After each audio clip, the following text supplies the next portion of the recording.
যে ছেলেটা সারাদিন একটা ওয়াক্ত নামাজ পড়ে না, যে বিবি একটা ওয়াক্ত নামাজ পড়ে না, যে মেয়েটা পর্দা করে না, তারে জিজ্ঞাসা করেন না যে মা সবার সাথে সম্পর্ক বজায় রাখো, মালিকের সাথে কেন দুশ্মনী? আল্লাহর লগে কি নারাজি হইলা?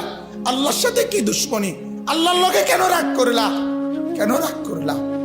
এই বাপ, তোমরা যারা সেজদা করো না, তোমরা বলো না বাজান, বলো না, এই দরদি ভাই চিৎকার করে বললাম, তুমি যদি বলো তোমার পায়ে ধরতে, আমি পায়ে ধরতে রাজি। তুমি যদি বলো তোমারে জড়িয়ে ধরে কাঁদতে, আমি কাঁদতে রাজি। তুমি বলো কেন আল্লাহর সাথে রাগ করলা? কেন আল্লাহর সাথে রাগ করলা?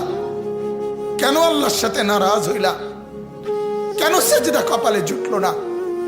কেন মালিকের সাথে সারাদিনের এত কিছুর বিনিময়ে আল্লাহ তাআলা একটা মিস কল দিলে, 2 সেকেন্ডের একটা মিস কল দিলে বন্ধু তুমি টের পাও তোমার মোবাইলে মিস কল আসছে।